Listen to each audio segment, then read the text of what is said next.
अच्छे लोगों के साथ में बुरा और बुरे लोगों के साथ में अच्छा क्यों होता है? लॉ ऑफ कर्मा क्या है? आइए जानते हैं इस वीडियो में। हरे कृष्णा।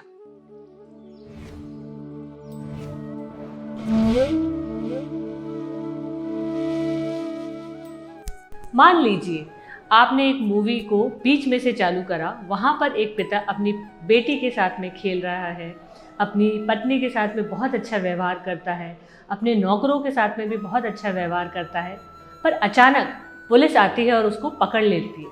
तब हमें ऐसा लगता है, अरे ये क्या हुआ, ये तो बहुत अच्छा इंसान है, इसको पुलिस ने आके क्यों पकड़ लिया? पर क्या हमने उस मूवी का पिछला हिस्सा देखा था? नहीं। उस पिछले हिस्से में ये था कि उसी इंसान ने किसी का मर्डर भी करा था, किसी के साथ में फ्रॉड भी किया था।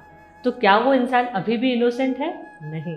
इसी तरह हमारे भी अलग अलग जन्म के अलग अलग कर्म होते हैं और वो कर्म हमारे को देखने पड़ते हैं कि क्या वो कर्म हमारे अच्छे थे या हमारे बुरे थे। महाभारत में कुरुक्षेत्र का युद्ध समाप्त होने पर धृतराष्ट्र ने श्री कृष्ण से पूछा, हे कृष्ण, मैं इतना दुर्भाग्यशाली क्यों हूँ? मैं बचपन से अंधा और अब मुझे अपने 100 पुत्रों की मृत्यु देखनी पड़ रही है और मुझे उनके वियोग में जीना पड़ेगा। तब श्री कृष्ण ने उन्हें कहा कि आपको पता नहीं है कि आप अपने पिछले जन्म में एक शिकारी थे और आपने एक चिड़िया के 100 बच्चों को मारा था और उसके श्रापवश आपको इस जन्म में अपने 100 पुत्रों की मृत्यु देखनी पड़ी और उनका वियोग सहना पड़ा। तो यही होता है कि हमारे कर्म के अनुसार हमारे को फल मिलते हैं। कहा जाता है अलग अलग कर्म के अलग अलग फल अलग अलग समय पे फलित होते हैं। उदाहरण के तौर पे अगर आपने आग में उंगली दी तो तुरंत जल जाएंगे। यही अगर आप कहीं पर नौकरी करते हैं तो 1 महीने बाद सैलरी आती है। यही अगर आप गेहूं की फसल उगाते हैं तो 3-4 महीने में आती है। पर यही अगर आप आम का वृक्ष लगाते हैं तो 5-6 साल बाद आम आते हैं। इसी तरह हमारे भी कर्मों के फल अलग अलग टाइम पे फलित होते हैं और जरूरी नहीं कि हमें सारे के सारे फल एक ही जन्म में मिल जाए।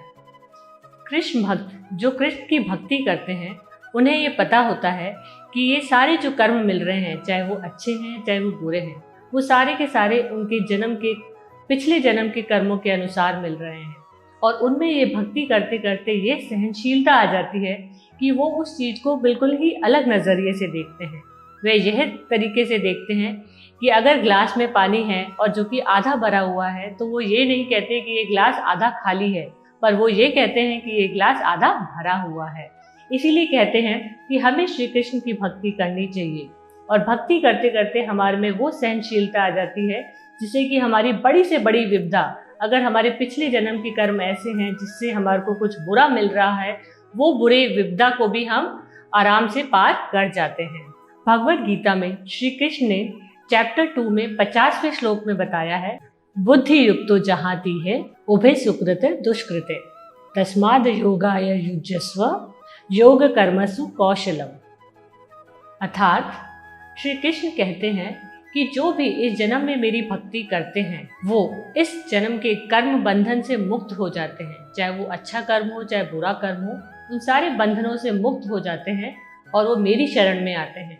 तो हमें, जो हम कृष्ण भक्त हैं, हमें कृष्ण की भक्ति करनी चाहिए और ज़्यादा से ज़्यादा हरिनाम जप करना चाहिए, क्योंकि वही रास्ता एक ऐसा मार्ग है जो कि हमें श्री कृष्ण की भक्ति में और भी सुदृढ़ बनाएगा।